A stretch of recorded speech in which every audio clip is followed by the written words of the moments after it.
To grant the title of charlatan to Alex Jones would suggest a level of sophistication and self-awareness that this bellowing carnival barker simply does not possess. The charlatan, after all, knows he is peddling snake oil. He possesses at least the criminal virtue of intentionality. But Jones exists in that peculiar American tradition of the demagogue, who has become so thoroughly marinated in his own fabrications that the distinction between performance and pathology has dissolved entirely. He is both con artist and mark, simultaneously fleecing his audience while hemorrhaging what remains of his own sanity into the void of conspiracy-addled paranoia. Let us begin with the most obvious observation. Jones has made a career and indeed a fortune from the systematic exploitation of human gullibility and grief.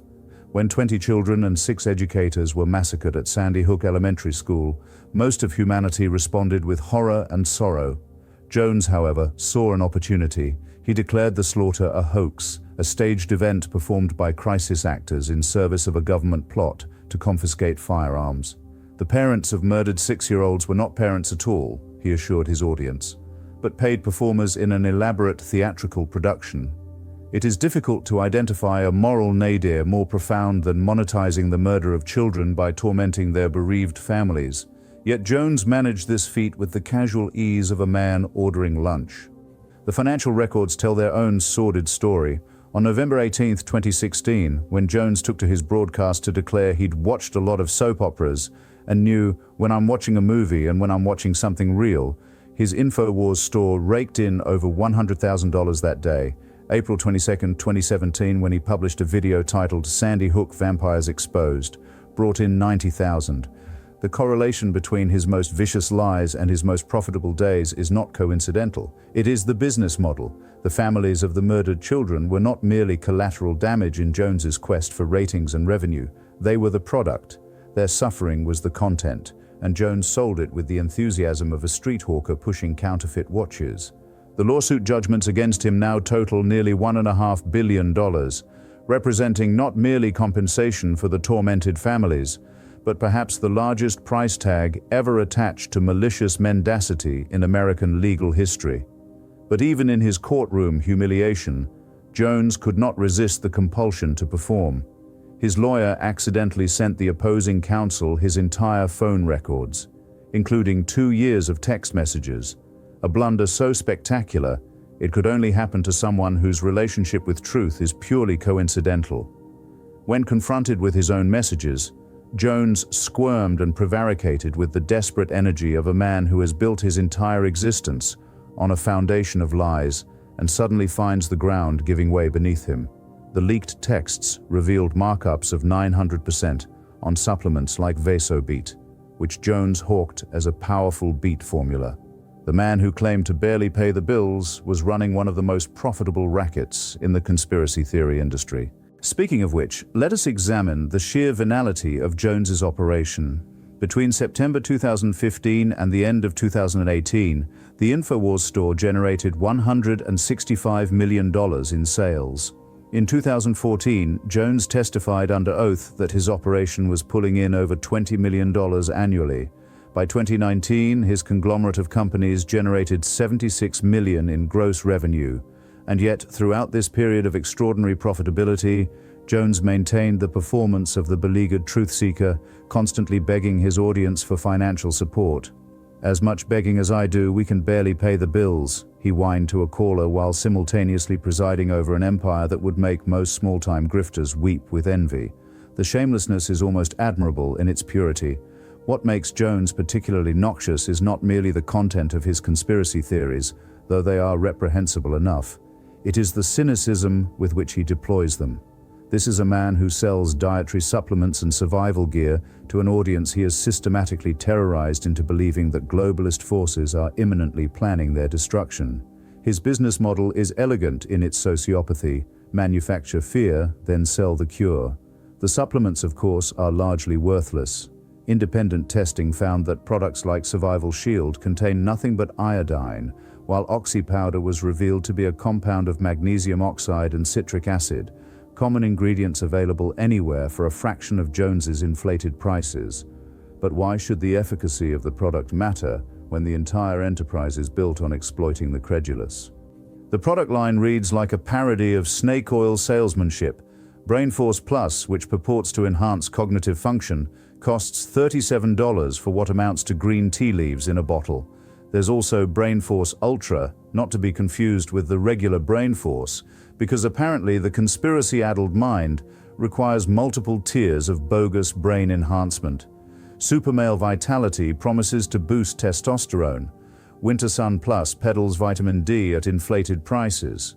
During the COVID pandemic, Jones marketed colloidal silver products claiming they could kill every virus, including the whole SARS corona family, a claim so flagrantly false that even the FDA felt compelled to intervene with a warning letter. The man was literally trying to profit from a global health crisis by selling pseudoscientific garbage to a terrified public.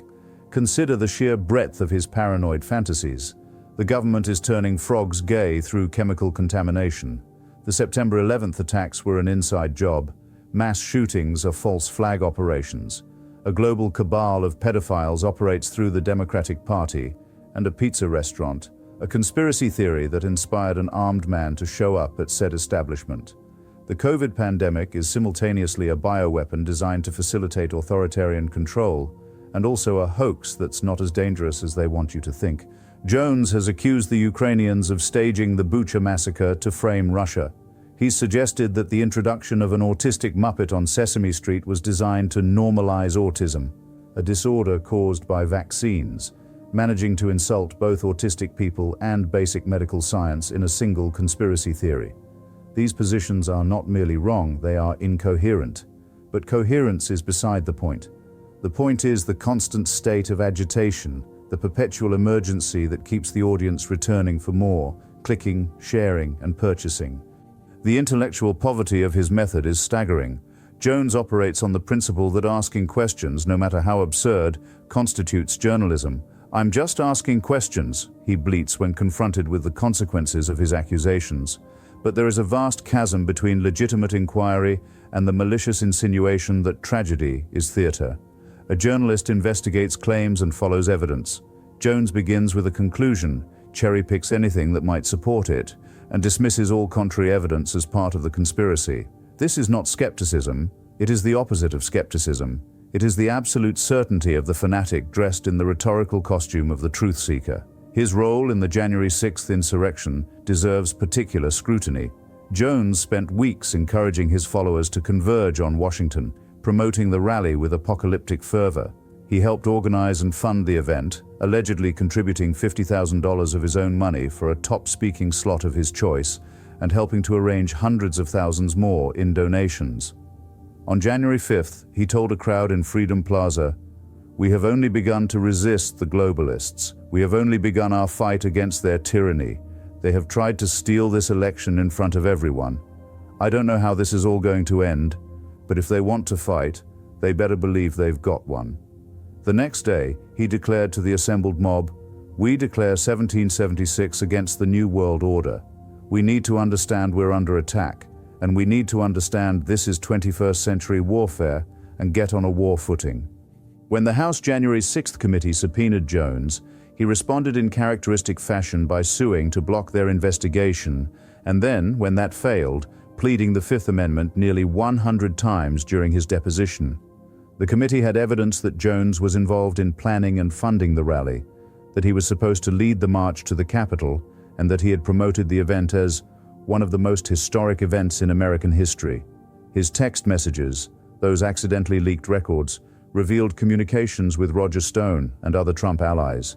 According to bankruptcy filings, Jones has been holding firearms for participants in the January 6th events, though the filing does not explain why the conspiracy theorist is storing weapons for people involved in an attempted insurrection.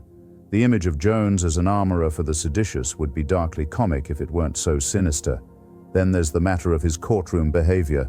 Jones was found in default judgment in multiple cases because of his repeated, flagrant refusal to comply with the discovery process. Judges characterized his conduct as showing flagrant bad faith and callous disregard for the responsibilities of discovery under the rules, and willful non-compliance. He was fined hundreds of thousands of dollars for contempt even before the trials began. When finally forced to testify, Jones claimed his net worth was no more than $5 million, a claim that financial forensic experts estimated to be off by a factor of between 30 and 50 times the actual value. Between 2021 and 2022 alone, Jones drew $62 million in member distributions from his company, of which he was the sole member. The man who positioned himself as a working-class hero fighting the elites was extracting tens of millions annually while crying poverty. The man's rhetorical style deserves special mention. Jones does not speak so much as he erupts. His broadcasts are characterized by an escalating fury that frequently culminates in his face achieving shades of crimson that would concern any reasonable observer of cardiovascular health. He shouts, he weeps, he removes his shirt for reasons that remain unclear. This is not the measured discourse of someone interested in truth. It is the performance of a professional wrestler who has confused the arena for a broadcast studio. The fact that millions of Americans have mistaken this howling spectacle for political analysis tells us something deeply troubling about the state of our national discourse. Throughout his career, Jones has demonstrated a remarkable ability to identify and exploit the vulnerable. When he falsely accused a man of being the Parkland shooter, ruining his life with lies spread to millions, it was not an aberration, but standard operating procedure. When he accused David Hogg, an actual survivor of that shooting, of being a paid crisis actor, YouTube finally issued a strike against his channel, though by then the damage was done. The pattern is consistent.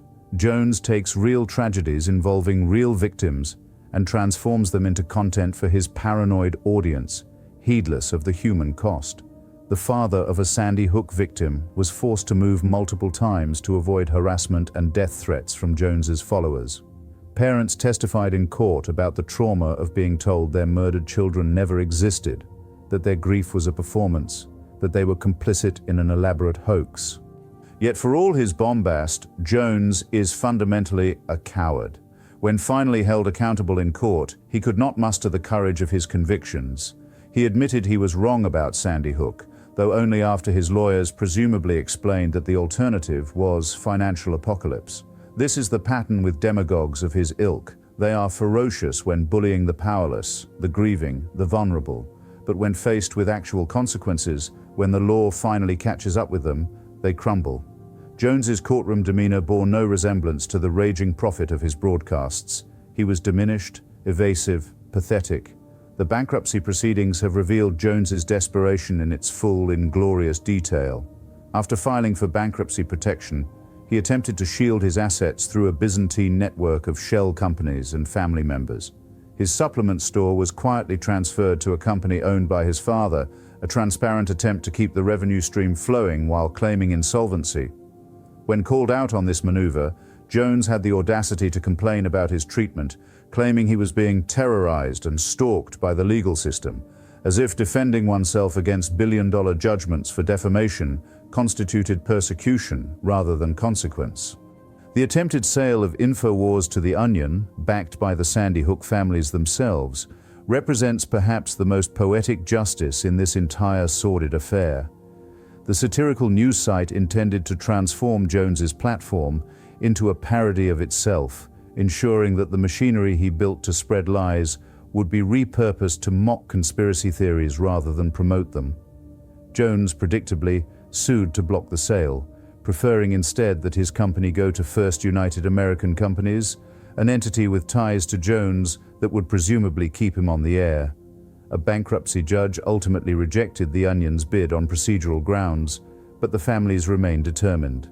In August 2025, a Texas judge ordered InfoWars assets turned over to a state-appointed receiver to be sold, with proceeds going to the families. Jones railed against the decision on his broadcast, but the legal walls continue to close in. The most depressing aspect of the Jones phenomenon is what it reveals about his audience. These are people so alienated from institutional authority, so convinced that they have been lied to, that they will believe anything provided it comes from outside the mainstream. They are not entirely wrong to feel this way. They have been lied to by politicians and corporations and media outlets, but their response has been to flee into the arms of a man who lies more brazenly, more constantly, and more profitably than any of the institutions they claim to oppose. They have mistaken the confidence of the con artist for the courage of the truth teller.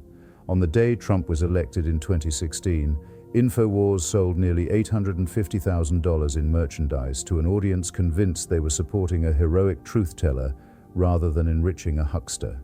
Jones represents the apotheosis of a particularly American strain of paranoid entrepreneurialism.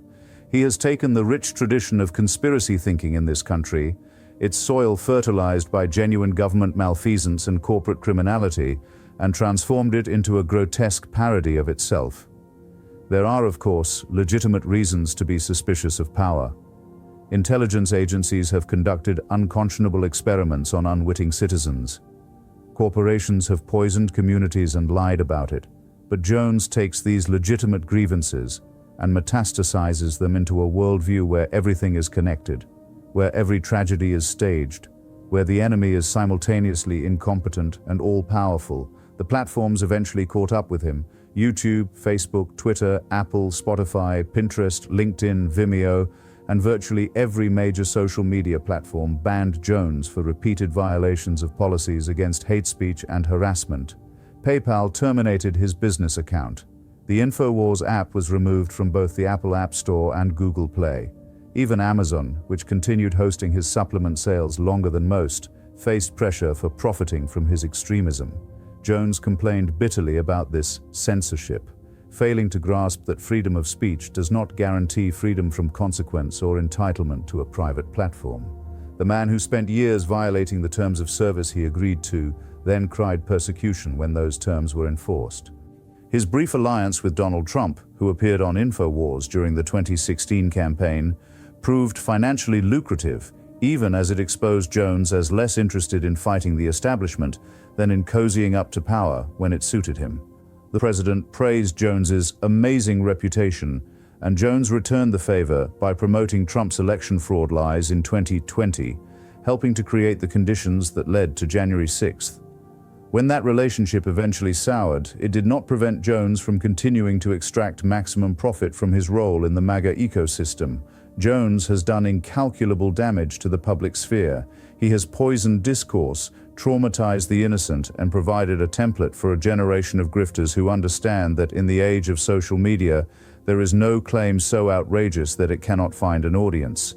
He has demonstrated that you can build an empire on lies, that you can torment grieving families and face no immediate consequences, that you can peddle poison as patriotism and find millions willing to drink deeply. He has shown that you can accuse the parents of murdered children of being actors, that you can sell worthless supplements at criminal markups, that you can help incite an insurrection against the Capitol, and still, for years, face no meaningful accountability. The billion-dollar judgment against him offers a measure of justice, though it can never truly compensate his victims for what they have endured. The families have spent years in bankruptcy court trying to collect what they are owed, watching Jones play shell games with his assets while continuing to broadcast and sell his snake oil. But perhaps these judgments serve a useful purpose beyond the particular case. They establish, at least in principle, that there are still limits, that at some point the lies become so harmful that even in America, land of the First Amendment, there must be a reckoning. Jones built his career on the premise that he could say anything without consequence, that his followers' devotion would shield him from accountability, that the legal system could be gamed indefinitely through obstruction and bankruptcy maneuvers. The courts have finally, belatedly, proven him wrong. The receiver now has authority to seize his property, change the locks on his studios, access his bank accounts and storage facilities, and liquidate his assets. Sheriffs have been authorized to assist in carrying out these orders. Whether this deters his imitators remains to be seen.